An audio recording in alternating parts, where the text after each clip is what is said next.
Shalom, giving honor and praise to the Creator and the Maker of heaven and earth. My name is Yeshaya Yisrael, of the tribe of Dan of the nation of Israel. This is Hebrew lesson or Hebrew class 5, review of lessons 1 through 4. This is a presentation being brought to you from Shema Yisrael, Hebrew Israelite congregation based in New York.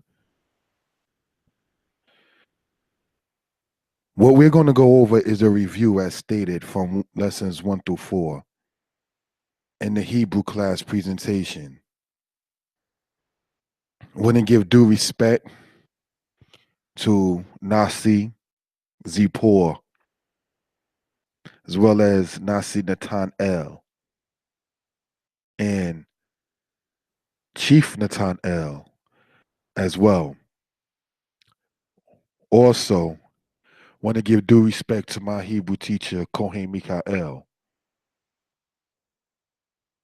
I want to take a brief moment in this particular aspect in time to speak about the matter regarding Israelites that happened last week in New York. There was, unfortunately, a fire that went through one of the congregations, one of the camps in New York.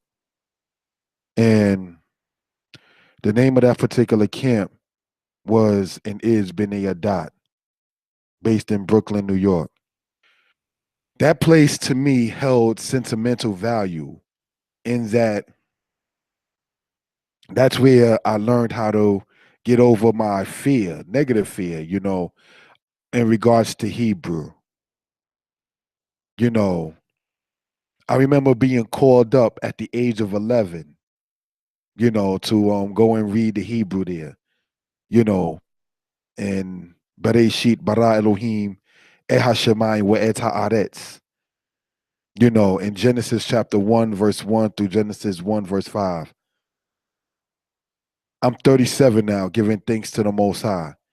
I was 11 at that particular age. So when this situation unfortunately happened, it did hit me personally and touch me negatively. And it made me have a spirit to wonder and feel I wanted to, in my own way, kind of fall back for a little while, not permanently. Permanently would mean that one is throwing in the towel. We're not throwing in the towel. The Most High didn't shed this knowledge from my elders to me, and then even allow me to be a tool to even teach younger people the language. Because on Shabbat, in the congregation here, Shema Yisrael, we have Hebrew classes. And as you see, we have Hebrew classes here live online. So there's more than one class that's being conducted in Hebrew coming out of this camp. But my particular roots, pardon me, my branches, as far as the Hebraic aspect goes back to B'nai Adat. Let me explain this in this particular regard. All right. My personal roots go back to Kol She'erit, where I had my first Hebrew class in 1984. As a little boy, 4 years old, didn't really pay attention fully, but I remember certain vowels that was being explained like it was yesterday, even when I was only 4 years old. Then that's the roots of that. Then we had it to where we was in B'nai Adat. That's where I would personally call like the branches, if you will, as far as getting into Hebrew, because by then I'm able to sit there and read the Hebrew. I'm able to sit there and be taught, may he rest in peace, under Moreh Hoshea, that actually came out of Hashaba Yisrael, but was in B'nai Adat, and he showed me how to write the ancient Hebrew. You understand? So that right there is sentimental to me. So my elders, some of them who have passed away, have actually hands down put their time in. The elder, may he rest in peace, that encouraged me to get into deep Hebrew was a man by the name of Adon Aharon Ben Zebulun. And I remember he used to have what they called the first grade Hebrew book and the second grade Hebrew book.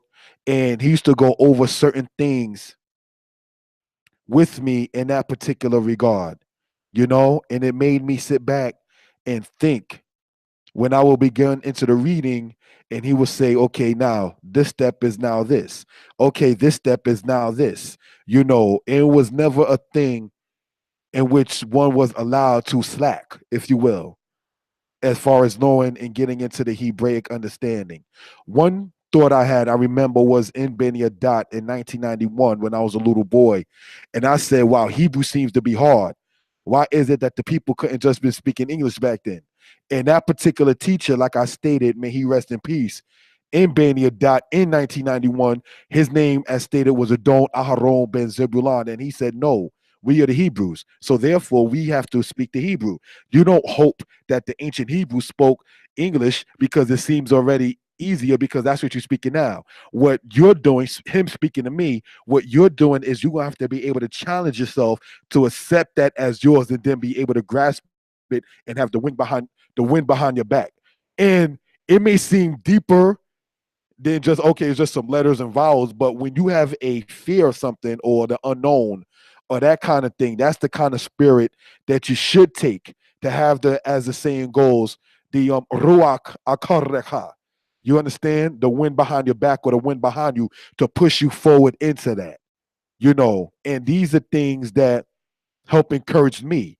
So now when we get, and there was no disrespect intended to anything in regards to Beni Adat, but where we lived, my family at the time was living in a place in Queens, and Hashaba Yisrael was also in Queens. So the only reason why we never had no problem, static, beef, contention, or anything like that in Beni Adat, because for those who truly know the deeper history, my mother, may she rest in peace, Gaveret Nifla'a, was married in Beni Adat, even though that winded up in another divorce, but that's another subject for another time.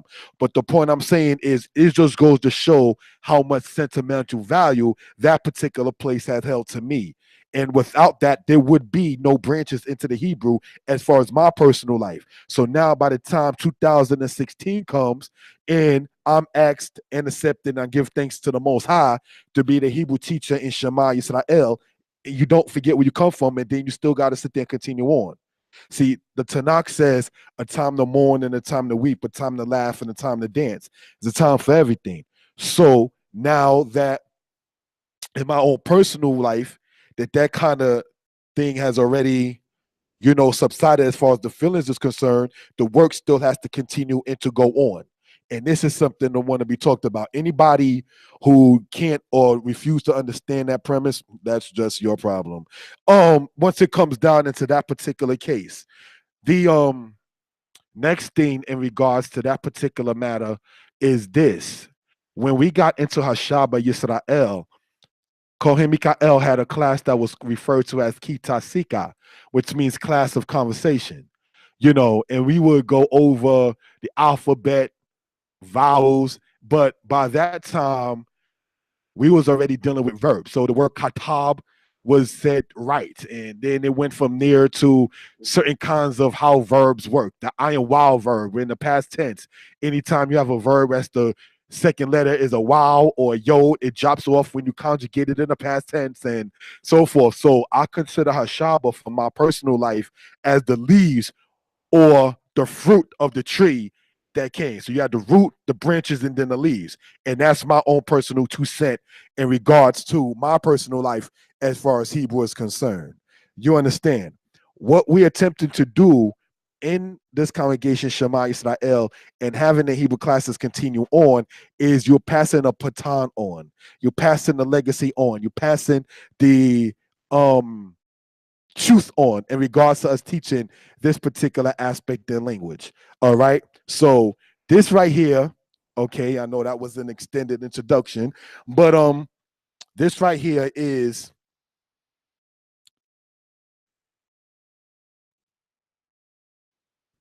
Hebrew lesson number 5. All right, in which we go over brother and sisters, the Hebrew aspect. Okay, now we're going to be reviewing from lessons 1 through 4.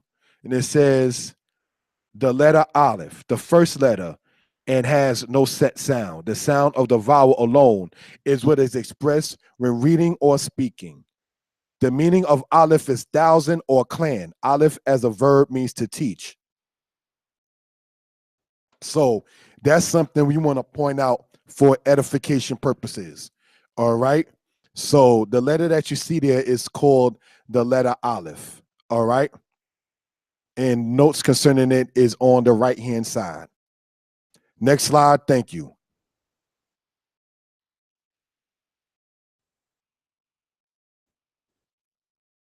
What you're looking at here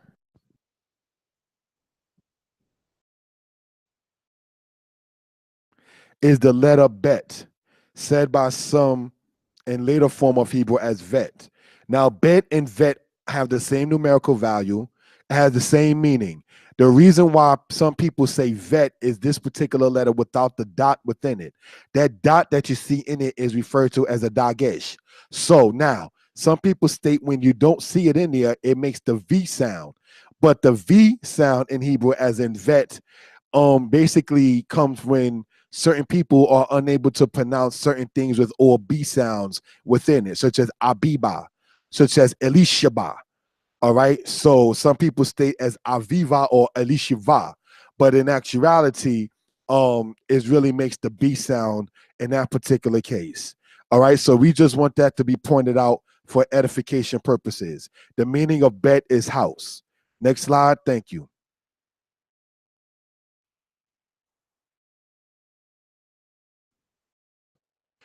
What we're looking at here is the letter Gamel. This letter makes the G sound as in go. All right. The meaning of Gamel in verb form means to deal fully, or in a noun form, it means camel. All right. So we want that to be noted for edification purposes. As we went over before, whatever it starts with is the sound it makes. So therefore, bet will make like a B sound and Gamel the G sound. All right. So we're going to continue on in this particular regard. Okay, next slide, please. Thank you.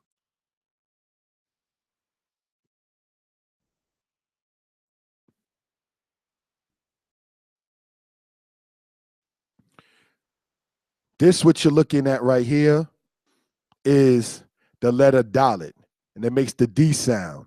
This letter never drops out, regardless if in a verb, a noun, or an adjective. All right, that will be explained as we go along further. The meaning of Dalit is door. All right, so we can gain an understanding of what we're talking about. All right, it makes the stated the D sound. Next slide, please. Thank you.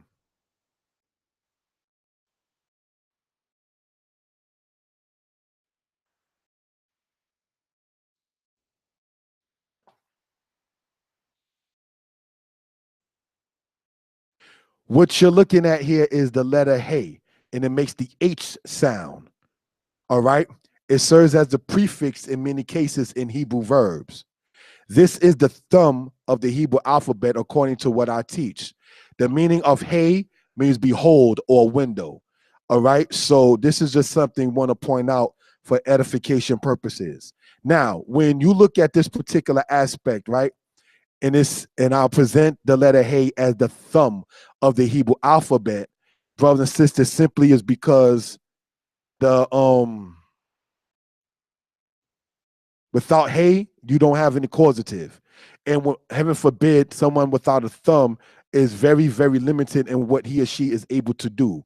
So this is why I refer to that personally as the thumb of the Hebrew alphabet. All right. So that way we can gain an understanding as to why that particular thing is conveyed in that particular aspect. All right.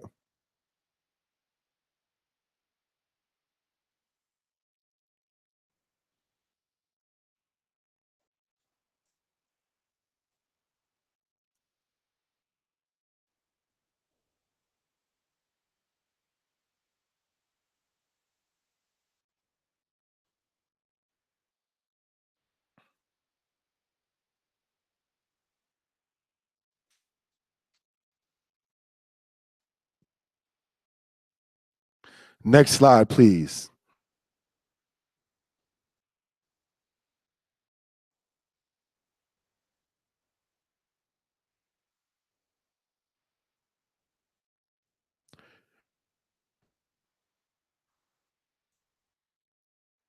What we're looking at is the letter wow, and it makes the W not a V sound. And the meaning of it is hook.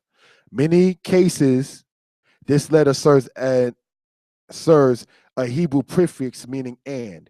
In biblical Hebrew, this letter can make a future tense past and a past tense future. This is referred to as the while consecutive. All right. So just want that to be pointed out for edification purposes.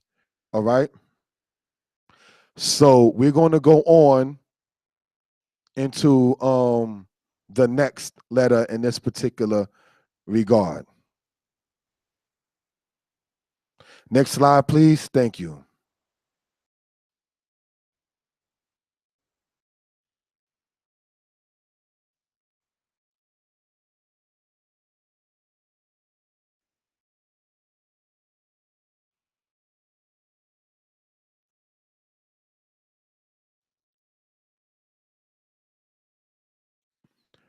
This is the letter Zain, and it makes the Z sound. And the meaning of it is the word weapon. All right. So, as stated, making the Z sound, be in the beginning of the word, the end of the word, or so forth. All right, for edification purposes. All right. So let's go on to the next one. Next slide. Thank you, brother.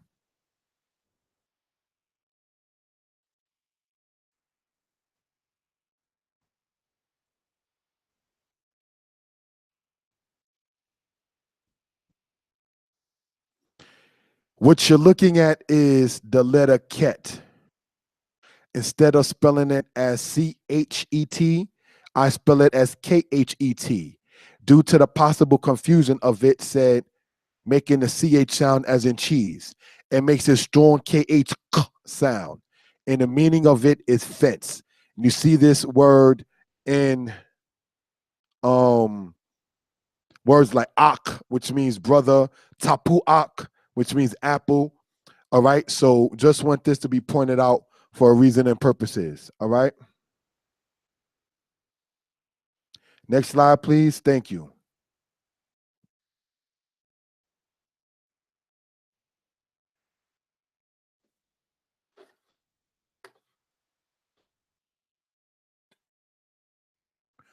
What you're looking at is the letter tet. All right. This letter makes the T sound, and the meaning of it is snake. All right. And you see this tet in the word tob, which means good. All right. So I just want to point that out. Or in the word nata, which means to plant. All right. So just want that to be noted for edification purposes. Okay, next slide, please. Thank you.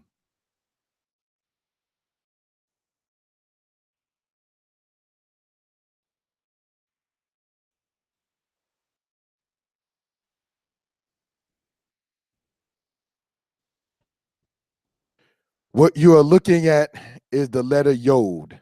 This letter makes the Y sound. This is the index finger of the Hebrew alphabet according to the way I teach. It serves as a prefix in verbs and a suffix in nouns. The meaning of Yod is hand. All right. So that way we can gain an understanding of what we're talking about in this particular regard. All right. Next slide, please. Thank you.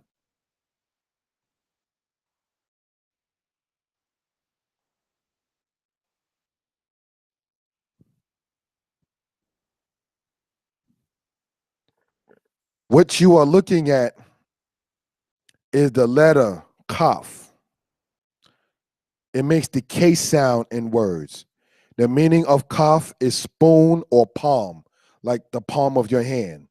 All right. So we can gain an understanding of what we're talking about in that particular regard.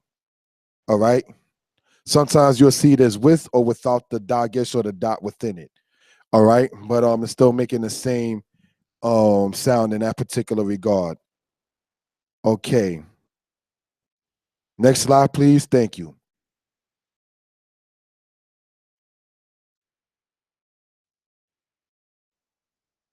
What you're looking at is the letter lamed, and it makes the L sound. It serves as a prefix in verbs regarding making a verb in the infinitive. The meaning of lamed means to teach. All right. So that way we can gain an understanding of what we're talking about in that regard. All right. Next slide, please. Thank you.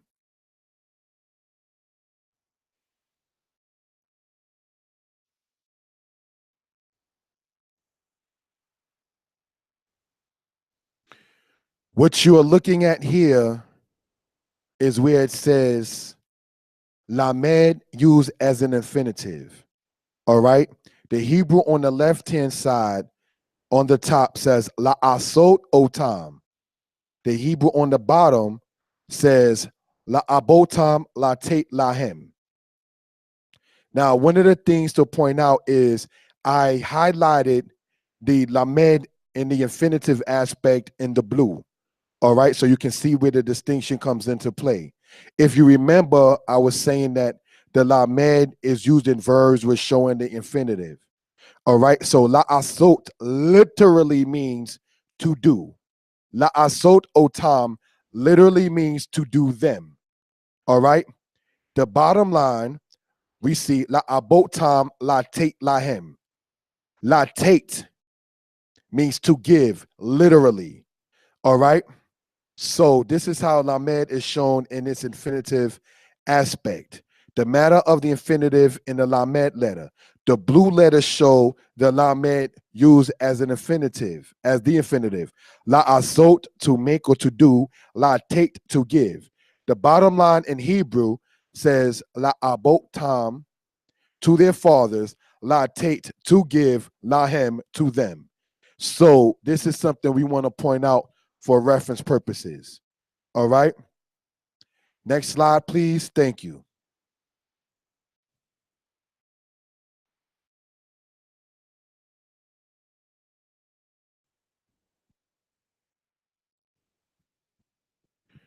What you are looking at here is the letter mem. It makes the M sound. The meaning of mem itself is water.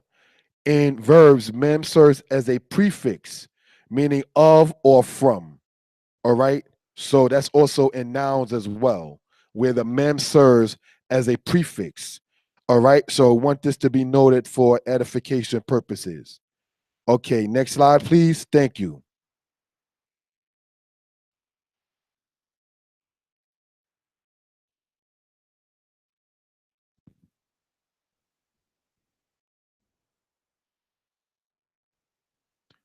What you are looking at is where it says mem used, meaning from. In the Hebrew, we see here, me eret mitzrayim mi beit abadim. Now, the highlighted part in blue is where the mem is shown, meaning the word from. Literal meaning of what we just read in Hebrew is from the land of Egypt, from the house of bondage, or as we know, Mitzrayim means straits. That's a whole nother subject. Okay, but me eret Mitzrayim mi beit abadim. The mem is shown in there, and both of those highlighted blue parts where the mem is there is shown, meaning the word from. All right. So we want this to be pointed out for edification purposes. Okay. Next slide, please. Thank you.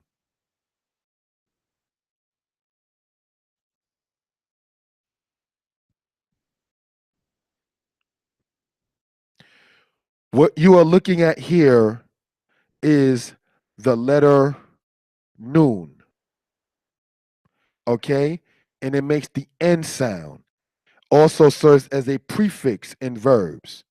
The meaning of noon means fish.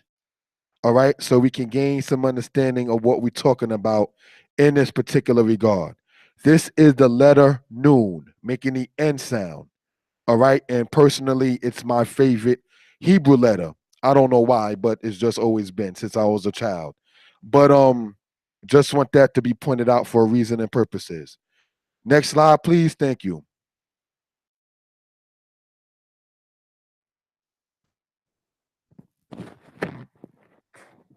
What we are looking at here is noon used in a verb as a prefix.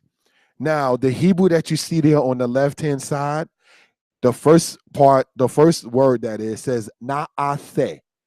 Na'aseh means we will do or we will make. Now, the second part there, or the second Hebrew word you see there, is nirada. All right? Nirada means let us descend or we will descend, please. Okay, so just want that to be noted. Now, noon serves as a prefix in verbs, and it is the we or us in that regard. Okay, so let us go down. Let us make. Those aspects there is what I'm speaking of in that particular regard. The noon, as you see there, is what is highlighted in the blue. All right. So we were showing how it shows as a prefix in regards with verbs. All right. Next slide, please. Thank you, my brother.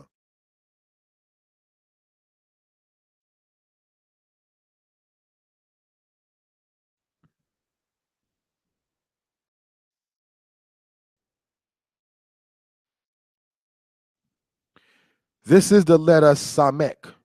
It makes the S sound. The meaning of Samek means support. And you see this in words like Sal, which means basket. All right. So just want that to be noted for edification purposes.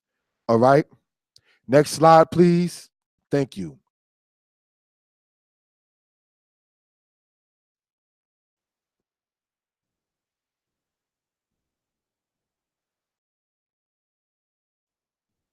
What you are looking at is the letter Ayin. All right. In many regards, it is said as a mute letter. However, some state that the actual sound is like a soft G sound. And the word Gomorrah, as in like Sodom and Gomorrah, it starts with the word ayin.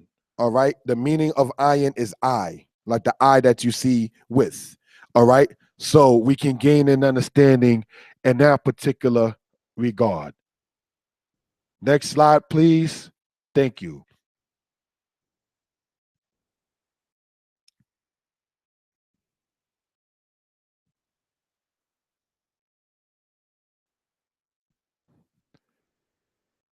What you are looking at, brothers and sisters, is the letter pay.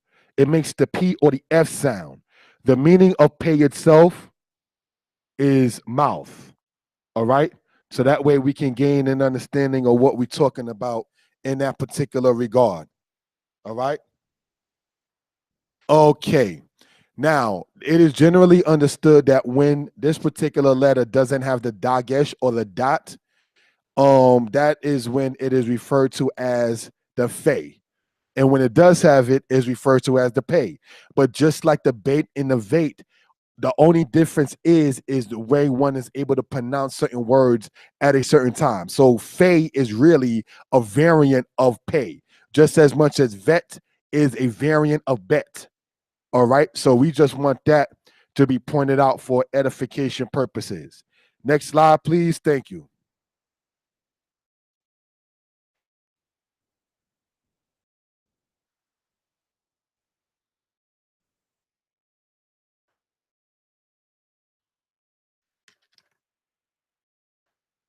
What you're looking at is the letter Zadeh, and it makes the TZ sound, as in the word Zippor, which means bird itself. In verbs, this letter is never dropped but removed to a later part of the word. That will be explained in future lessons. The meaning of Zadeh means fish hook. Some brothers and sisters actually pronounce this letter as Zadik. Doesn't make it wrong, but the word Zadik in that regard would mean righteous. All right, so you will see this letter said either said as Zadeh or sometimes as Zadik. All right, so just want that to be noted for edification purposes. All right. Next slide, please.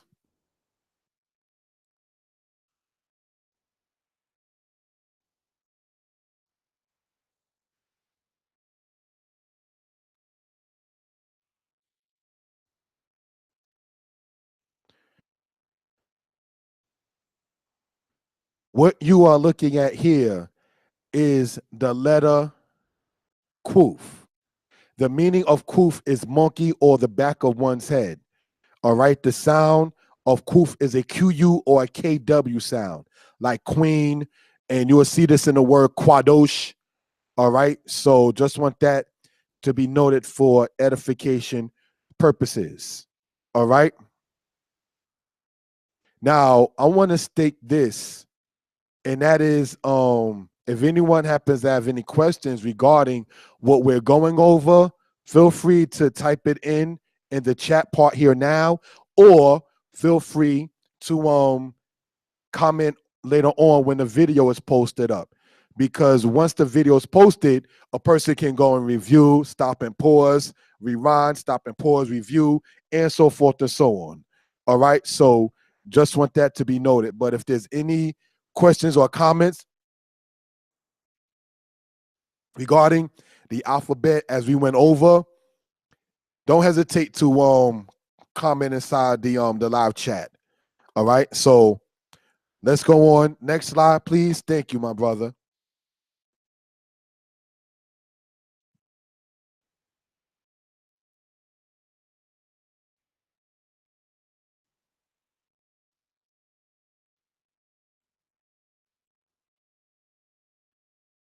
What you are looking at is the letter Resh that makes the R sound.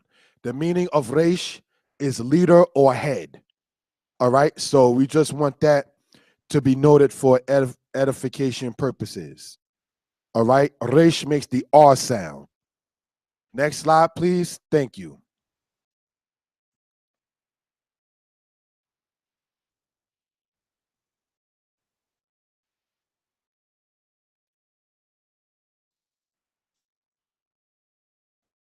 What you're looking at, brothers and sisters and elders included, what you're looking at, this is the letter Sheen, and it makes the SH sound as in the word shalom. When the dagesh, which is the dot that you may see on the top of it, all right, is on the left-hand side, it is said by many as a S sound. This is simply a variant of the Sheen letter for phonetic purposes, and the meaning of it is tooth. Now, you will sit there and see that the word or Sheen is used in the word shalom. And as we know what shalom means, what? Peace. It comes from the root word what? Shalom, which means to be complete. All right. So we want that to be noted for edification purposes. Next slide, please. Thank you.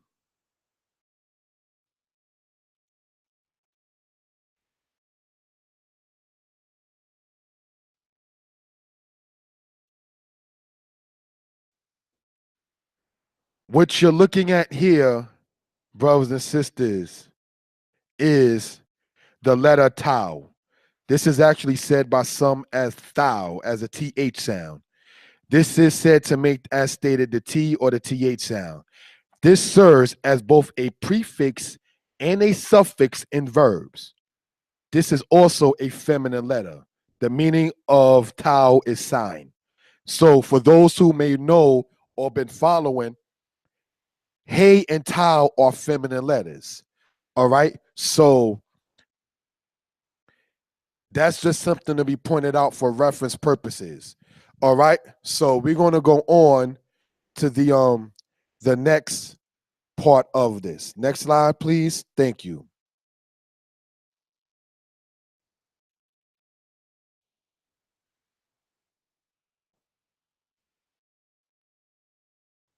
Thank you, my brother.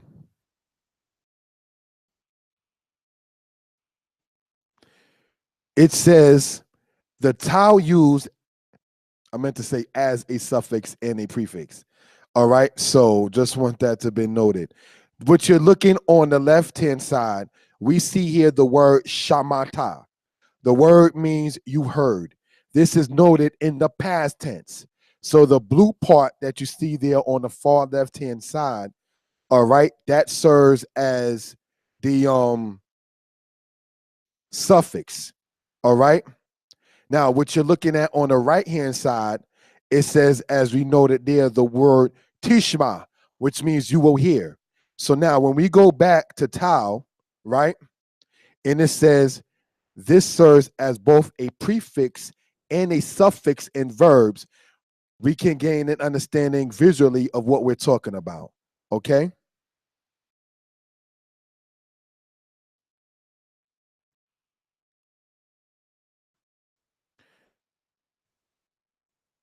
The root of each word is shama, which means to hear. All right. So we can gain an understanding of what we're talking in that particular regard. Next slide, please. Thank you.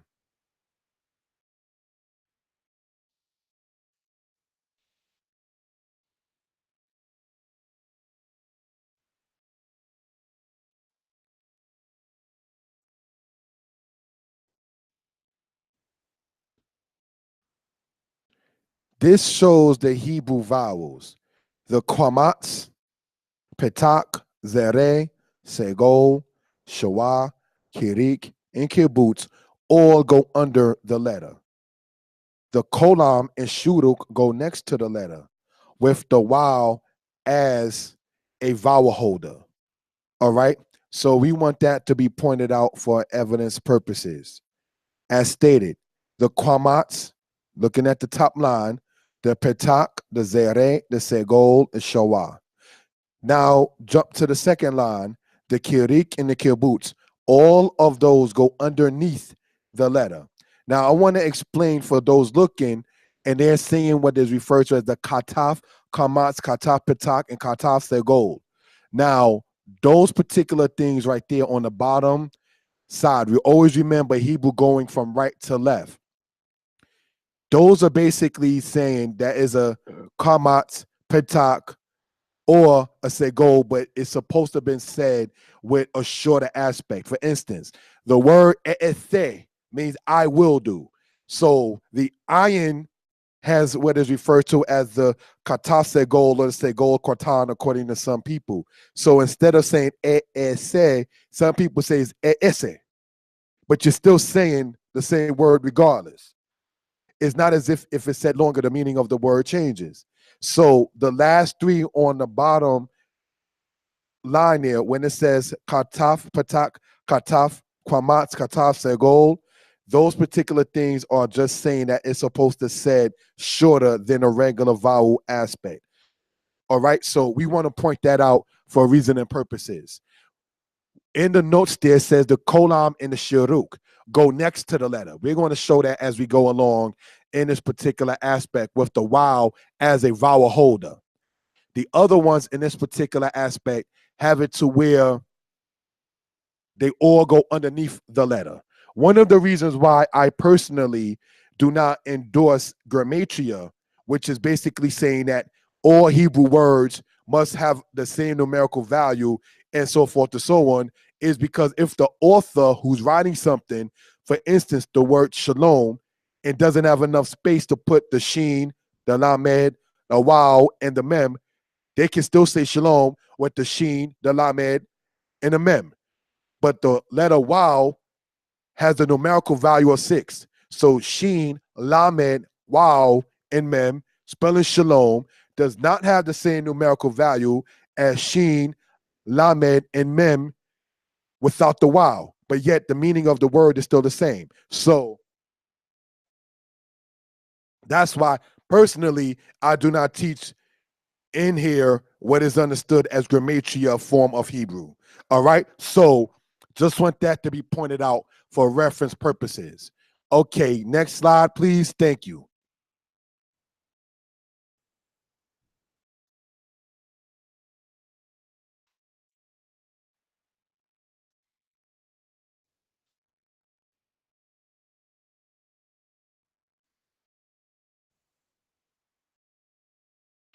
The word we see here is chai, and it means life. Here's the point.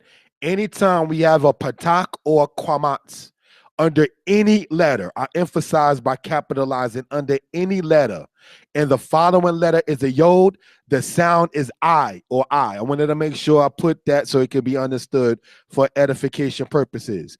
Anytime you have any letter, be it a ket, a tau, a tet, an aleph, a yod itself, anytime you have any letter, okay, and you have a kwamat or a patak underneath it, and the next letter is a yod, in the same word, it is always said as I, as in here we see kai.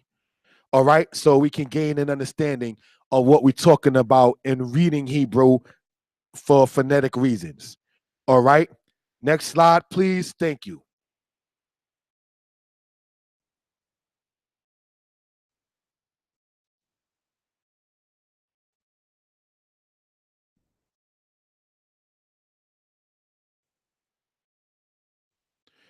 What we're looking at, brothers and sisters, is the word Adonai.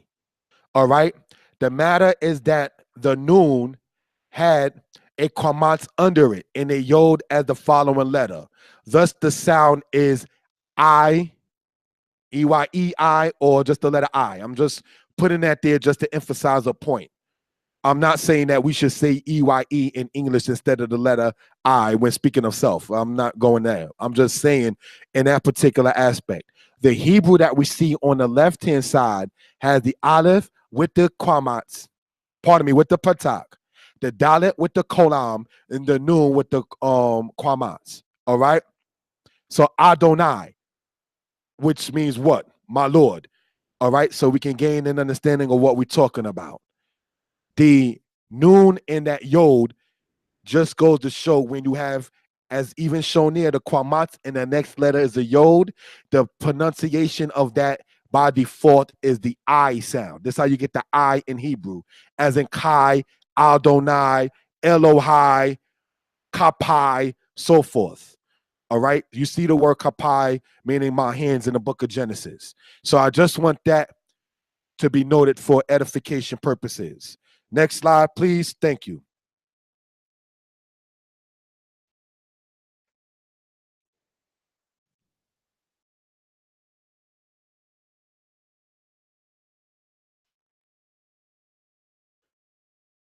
What we're looking at is the matter of the Shawah.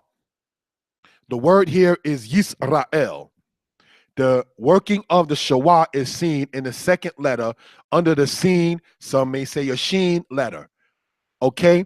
When a Shawah is used, the sound is joined to the letter preceding it, and then one continues reading or speaking the remaining part of the word.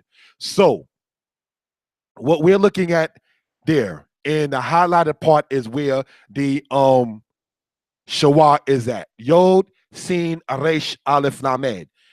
That spells, as we see there, Yisrael. All right. So the Yod with the Kerik makes the Yi sound. The Sin with the Shawah, as stated, when it's seen, you just join it to the letter preceding it. So Yod, all right, is the preceding letter. So you just have that Yod with the E is Yi. And then you have the Sin with the Shawah.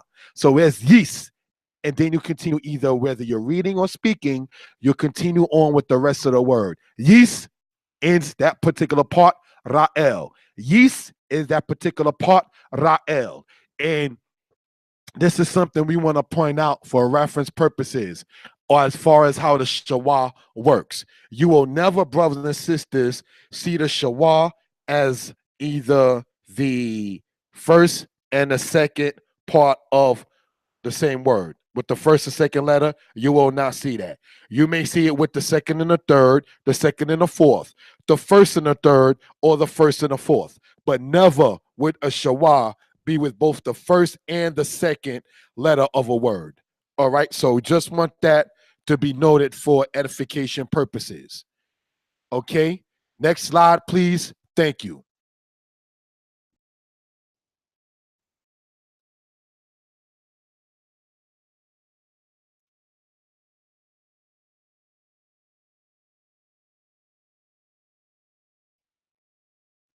the matter of the Sophite letters. This is the Kaf Sophite. This, pardon me, in this one may see a Shawa or a Kwamatz as far as the vowels are concerned. In many cases, the Kaf Sophite serves as a suffix meaning your or you in regards to nouns and verbs respectfully. All right. So just want that to be noted for edification purposes. Now let's look at the right hand side. Okay.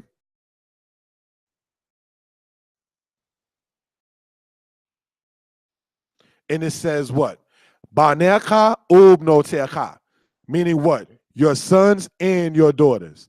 Now, what I highlighted there in the blue is where it's serving as a suffix. Banecha, meaning your sons. Ubnotecha, and your daughters. So now, Bain is son and Bat is daughter. So now those are nouns. So when I was saying in the part on the left hand side where it says that kasofit serves as a suffix meaning your in regards to nouns showing a possession, that's what I'm talking about in that particular regard. When you see a kasofit, it is either saying your or you. Now, if it's a noun, it is saying your. If it's a verb that is attached with it as a suffix, it means you. Okay, we're going to explain what we're talking about in this particular regard. Next slide, please. Thank you.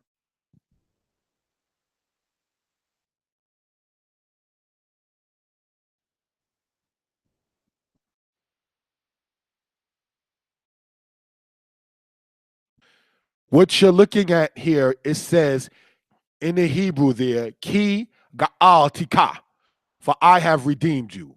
The kasofit and any other sofit is put at the end of the word. Now, when you look at the part there with the gamel, the aleph, and the lamed, right, and then the tau and the yod, ga'al ti means I redeemed. Ga'al tika means I redeemed you. I'm not going to go too deep into the verbs aspect, but I'm just want to show how you can see a kasofit at the end of a word, and it means you, not your. But it only works that way when it's a verb. Redeem is a verb. All right. So we want this to be noted for edification purposes. Next slide, please. Thank you.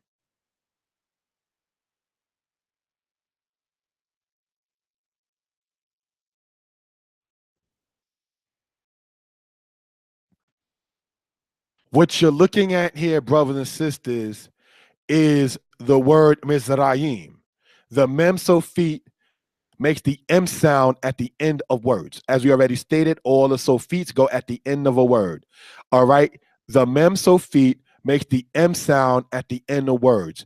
What you see highlighted there in the Hebrew in the blue is where the mem sophit letter is. All right. So we just want that to be noted for edification purposes. Next slide, please. Thank you.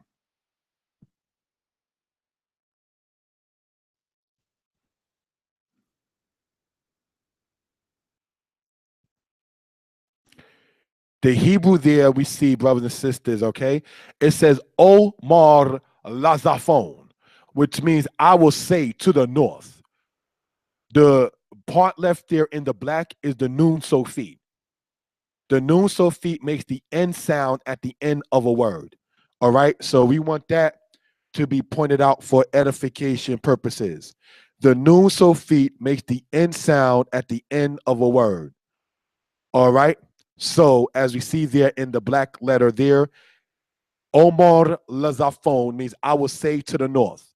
The word for north is Zafon. Lazafon means to the north. All right. So we want that to be noted for edification purposes. Next slide, please. Thank you, my brother.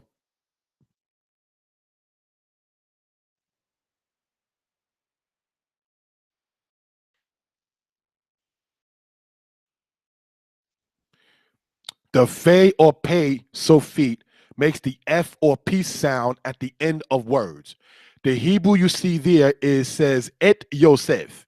Now I left the Fe so feet said by some as pay so feet in the blue so it will stand out.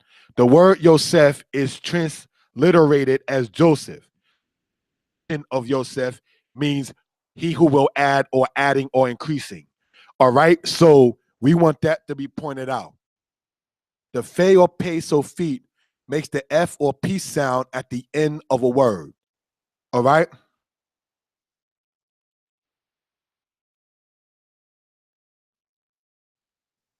So we can gain an understanding of what we're talking about.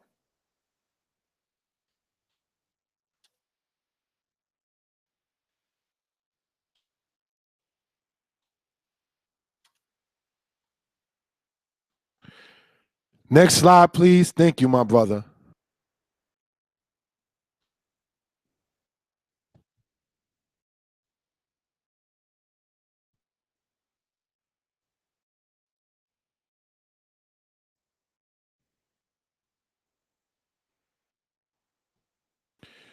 Brothers and sisters, what you're looking at in the Hebrew says Me'eretz Mitzrayim. All right. Now we're just going to focus on the first word there that happens to end with the Zadeh Sofit. Goes at the end of a word, making the or the TZ sound at the end of a word. That is what is highlighted there in the blue. I wanted to highlight certain letters so it stand out. All right, as far as this presentation is concerned. Me'eretz Mitzrayim. The Zadeh Sofit goes at the end of a word. And that literally means from the land of Egypt, but more so correctly from the land of straits. We already went over the matter of Mizraim and straits and other lessons. All right, so we just want that to be pointed out for edification purposes.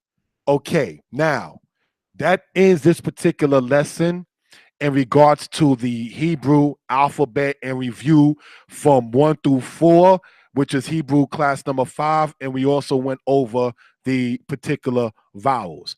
What I'm going to ask, brothers and sisters, and for anybody online, are there any questions that has to be posed concerning what we talked about and regarding to the Hebrew alphabet? All right, before this lesson is actually closed, so that way I can try to address it verbally while the lesson is still going on. As stated, this is a presentation brought to you from Shema Yisrael in regards to Hebrew edification for purposes. There will be a Hebrew lesson 6 and so forth and so on, but after every fifth lesson, so that will be 5, 10, 15, 20, and so forth, I'm going to review what we went over in the past. All right, so that way we can deal with this meticulously. If you watch, brothers and sisters, from back in October, Hebrew lesson number 1, October of last month of this year, all the way to now, you will begin to sit there, and if you follow meticulously, I promise you, and study and take notes, I promise you, you're reading Hebrew. May not understand fully what you're reading, but by the time we go along, you will begin to know how to use the dictionary and so forth and so on. So you can build your vocabulary. Okay, so with that, we're going to say Torah for the time. Shalom. Most High bless. Hallelujah. Amen.